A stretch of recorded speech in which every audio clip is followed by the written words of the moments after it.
I feel like a couple people have come on this show and have said shit about me that I don't understand. Would you like to address it? We can address it. I don't remember who said what and when. Well, do you? I know that Kennedy, so I do watch every episode. Kennedy came on and she said that she thought that we were closer than we were in season 7 and that it turns out I was just out for myself. Or, like, I'm paraphrasing it. But I've known Kennedy. I knew her for 15 years going into Drag Race. And it's been about 18 years now that we've known each other. And I feel like she knows me better than almost any other drag queen on the face of the planet. So for her to say that about me, and not to me, but about me, really kind of pissed me off. Because there were times in the competition where, actually, let me backtrack and say, not even backtrack, but let me just say, for the record, there are moments in any competition where it's designed for one person or another to struggle. Totally. In any competition. Yeah. We're not what all good gonna is that be, show if everyone does great all the time? Well, what good is life if everybody is perfect at everything? You're never gonna learn, you're never gonna get better. So there were times where she certainly lifted me up and helped me, but there were times when I lifted her up and helped her. We were each other's support team. Well, the whole Bitter Old Lady Brigade, which is not nearly as like dramatic as some of you want to make it out to be. The whole Bitter Old Lady Brigade, the entire point of that was for us to just be a crutch for each other. So when the editors decided to show certain parts of the competition and not the others, it came out that I had said I had helped her. I had written some things for her. And I did. That doesn't change the fact that I wrote those things. Yeah. I was never mad about it. I never expected anything for it. They asked me about it in the interview, and I said, yes, I did this and I did that. She took it as a personal slight. I never meant it, and maybe this is just me being naive, I never meant it in the vein of, well, she'd be nothing without me. Right. You need me. You needed me to survive. I carried you to the Final Four. No, girl, I never said that, and that's not even what I inferred. What I said was, in that moment, I used what I had to teach you to be a little bit better in that certain thing to propel you forward, and you got to win because of it. But she took that as a personal attack. We talked, girl, I called her immediately. Good. It seems like there's a lot of calls. I was like, oh, we need to talk. We need to talk right now. And we were fine. It's cool. It's good. I still love her. I love her more than most people in the world. Right. But that was one moment that made me go, stop. Like, you know better. Any other ones you want to address that you remember? We talked about Trixie. Yeah. And then Candy Ho. Oh, yeah, what did Candy Ho say? Lady Red, do you remember what Candy Ho said? No. Do you remember Candy Ho? I do remember Candy Ho. Oh, okay. They gave me a little cocktail. Hold on. Yes. We're lubricating you up, sweetie. I'm just going to leave it here on your desk. Yeah, go ahead. No, Candy Ho, she was doing Look at Her. And my picture came up and she said, I don't know what it is that she does. And my first instinct is to be a queen and to pop off and go, well, I get booked. That's what I do, bitch. But that would literally only be me lashing. I think it's being funny. Yeah. The Twitter comments and the YouTube comments are totally going to prove me otherwise. But it kind of hurt me on I don't even want to say it hurt me, but it made me stop and go, Miss Thing. Really, bitch? Really? Because I have always uplifted her. I have always been an advocate of Candy Ho. I have always gone out there and said, she is one of the best entertainers that has ever been on RuPaul's Drag Race. I told everybody this, promoters and other queens and booking agents, like, she's incredible. You go and you see Candy Ho in a show, that bitch will do everything that I can't do. She will dance the house down. She's amazing, yeah. She is fantastic, and I have always, always, always been an uplifter of her. But part of me wanted to go, well, girl, you're the only reason that our team, our comedy duo, ended up in the bottom. I didn't even, like, they were gonna judge it in teams, and all of a sudden they were like, well, Ginger, you're safe. But Candy Ho, you got to lip sync for your life when we did the comedy partners. Because, again, I wrote a lot of the material. I took her ideas. We bounced them off each other. I wrote a lot of the material. And she's not a comedy queen. She's not. That's not a bad thing. But it's not her forte. And I tried to give her comedy beats. I tried to kind of tell her, you know, now you're going to count to 3 when you say this, and then you're going to say this, and it's going to be a zinger, and it's going to be great, and da-da-da-da-da.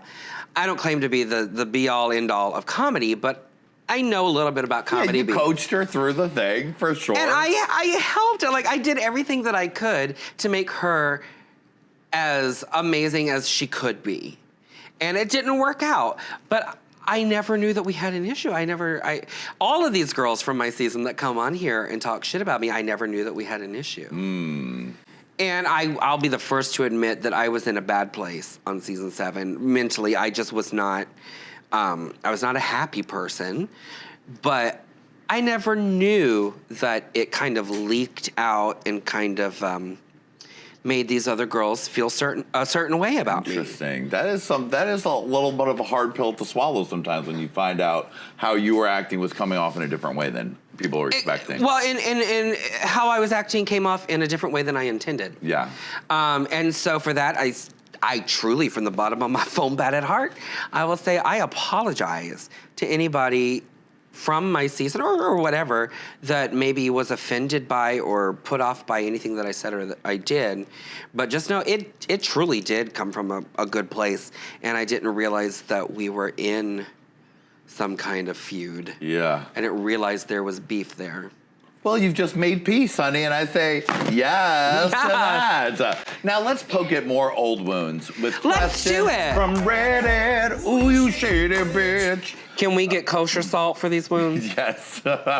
Okay, so here's 900 pounds of questions about Katya. We just answered that.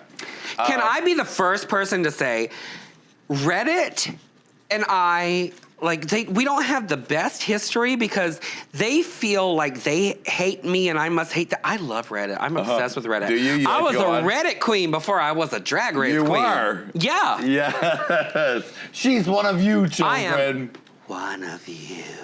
Okay, so do you feel like going from season 7 to All Stars 2 almost immediately affected your performance? Absolutely. Oh my God, I did not want to do All Stars 2. That was not on my radar. And it wasn't because I was sad that I lost. I really wasn't sad that I lost. Maybe for like a split second, but there was an open bar and I was like, I'm good. Sure. I'm good. But I got a lot of good things out of season 7 and I was finally traveling the world. I was finally an actual Rue girl. And I was getting all of those opportunities. So I didn't want to cut them short to immediately go back into competition, especially after my relationship ended and my grandfather died and we were taking care of the kids. All the stuff that we just talked about. Literally like every single thing on the world, every single thing in the world was landing on my shoulders. And I realized I'm built like a linebacker, but I can only take so much. And I felt like going right back into competition, I couldn't be myself. I couldn't go in there and talk shit and be shady and be a queen and I couldn't do any of that because I just wasn't in the mindset to do it. And you'd also just had a magnifying glass on you the last time. You just got experienced watching it. Yeah. And suddenly now you're expected to go back in and still be like, yeah, bitch, what up? I was afraid. I was really afraid. Yeah, the fear of the fan, of like mean The fan fear of the reactions fandom. has definitely stopped a lot of queens from being bigger or being whatever. You watched on All Stars, there was a lot of people who were, Well, and I actually said, I remember saying to them when they called me, because it was like a week after they put the crown on Violet's head. Yeah. And I was out of the country, like, living my life and having a good time. Yeah. And they called me, and my heart sank, and I was like, no. I don't want to do that. I really don't want to do this. and they're like, too bad, bitch, you're They coming said, too back. bad, please come back. And in my head, I remember telling them, like, I want to wait until All Stars 3. Let me wait until All Stars 3. And they said, you don't know what's going to happen. All Stars 3 may never come to fruition. Right. If you're going to do this, you're going to do it now. Ginger, we think you're an all-star. So many people think that you should have won season 7. Come on back and show them why you should have. And as much as I wanted to say no, I just couldn't. And I went back and I remember like being so excited to walk in that first day. That's the most exhilarating moment of my entire life. Well, almost. But up to that point was the most exhilarating moment of my life. Like turning that corner, striking your pose, looking at the camera and saying whatever witty catchphrase you had come up with. And I remember being so excited to go in. And as soon as I said the catchphrase and I looked over, I said to myself, what the fuck are you doing here? Why are you putting yourself through this again? Why is this gonna be another thing, another reason for you to put yourself under the magnifying glass? And I remember being completely scared and unhappy the entire experience. So when it came time for me to go home, I was so ready to go home. I was ready. No matter what like the fans had to say or what anybody had to say, I was like, please put me on a fucking airplane, send me home. I need to go home and I need to like cry into my pillow for a week. I need to sit in the bathtub and listen to Enya. Like whatever it is, I just need a moment to gather my thoughts. And it was hard. It was really hard. And I wish that I had waited. I wish I had fought for that.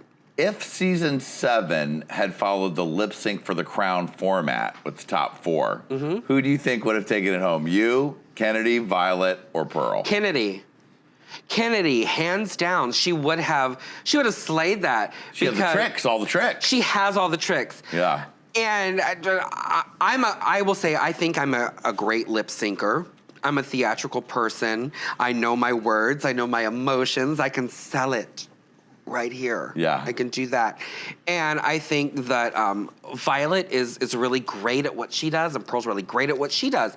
But when it comes to exciting a crowd by flipping and kicking and doing the splits, Kennedy is the one that would shut it down. If you had to pull out some of the tricks, like the rose petals or whatever, is there a Ginger Minj version of the rose petals falling out of the I already wig? did it. Before rose petals, there were scissors. We pulled the scissors out of our conjoined tatas, Sasha Bell and I. We gave ourselves a double mastectomy right there on stage. Yes, you did. And it saved me. It saved me and kept me to the top 3. As a fan of Drag Race, what untapped queen do you want to see on future seasons? Oh, there's a couple that I really think it takes a certain kind of queen to be a Rue girl, and you don't necessarily have to be the best. Like Rue girls are certainly some of the best in the business, but there are some incredible girls that I don't think would make great TV and vice versa. But I would have to say off the top of my head, Brooklyn Heights she's insane to me. She's absolutely insane. I love her. Kashi Goleen, as far as big girls go, everything in the world. I'd love to see Lady Red Couture on there. Yes! We've been trying since the first episode of this show to make that happen. Although, I think she's a big girl that could go to the top 3, so I kind of don't want her to go on there. It's my one claim to fame. You fat bitch. Ginger, Lady Red spent your season wanting to kill you. She's like, that Ginger better not win. She better not win. Don't think that she was just saying it to you. She was sending me messages all the time. I made the mistake of giving her my personal telephone number. She would text me, you fat bitch.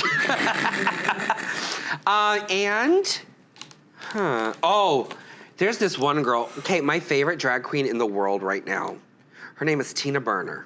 And she's from New York City. Yeah. And she is twisted and demented. And I don't know how well her brand of humor would go over on Drag Race, but I would be willing to sacrifice that to see her because she's everything to me. Yes. I love Miss Tina Burner. I love her. Oh my God, Ginger, we could just keep talking for days and hours and whatever. Let's keep doing it. I don't care. Luckily, we got you here for a little while, but this part of the show has to wrap up. You know what? I could talk to you for 950 hours. Luckily, we still got you for Look at Her and a whole bunch of games. Don't forget to buy my album. Oh, well, we can't talk. We should talk about this before we go. Yes. Sweet Tea. Sweet Tea. That's a beautiful photograph. Lovely. It was photographed by Austin Young, but I was styled by Matthew Anderson. No, really? Yes. Oh, he did my honey. hair, my makeup, he's such a sweet, Well, you know sweet what? soul. When we do look it up, we got to talk about Matthew Anderson. We'll talk about her. And we'll talk about the people you worked with on this, Nile Rodgers. So much. The others. This is a great album. It's full of so many great things. If you haven't picked up Sweet Tea, or what it used to be called, Pink Lemonade. It was. It was. You know the real title. You got to make sure you get on iTunes. We're gonna talk. We're gonna have another little special segment where we talk all about this. But for Okay. now, Ginger, honey, you've had a rough few years and you got through a lot of shit, but you've Girl. managed to be an enduring star. You're working all the time. You're loved by many, including us. And honey, you turned it so fiercely. You snatched a trophy! I'm not used to winning. You finally did it! And also, honey, Is it chocolate? no, you cannot eat it. Lady Red has already tested all the trophies to see if they're chocolate, and they are not. And Ginger, I know you're en fiancé. But I've got the best we have to offer in this studio. What? You've won yourself a lap dance. What? Yay! Oh my God. Oh yeah. That's it. Oh, that's a good one. Now Oh. flip it around, JJ, and hump her from the back. Yeah. Oh. Oh, Ginger's the top. Yeah. Oh, yeah. Very nice. I like it like that. I do too. Oh, my goodness. That's all you can eat Oh, buffet. yeah, that's right. Give it to her good, JJ. Come on, hometown buffet. Ginger can play the conga drum. You're from Orlando. You know lots of trashy strippers, right? I am a trashy stripper. Oh my goodness, this is getting good. Lady Red, while this goes on, please take us out with a Black Lady Screaming. Hey queen, hey queen, hey you dirty queen. Oh my goodness. I think that we can't even stop the love. It's too erotic and beautiful. I'm pregnant. All right, JJ, thank you very much. Oh, that is good. Give her a kiss. Oh, so romantic.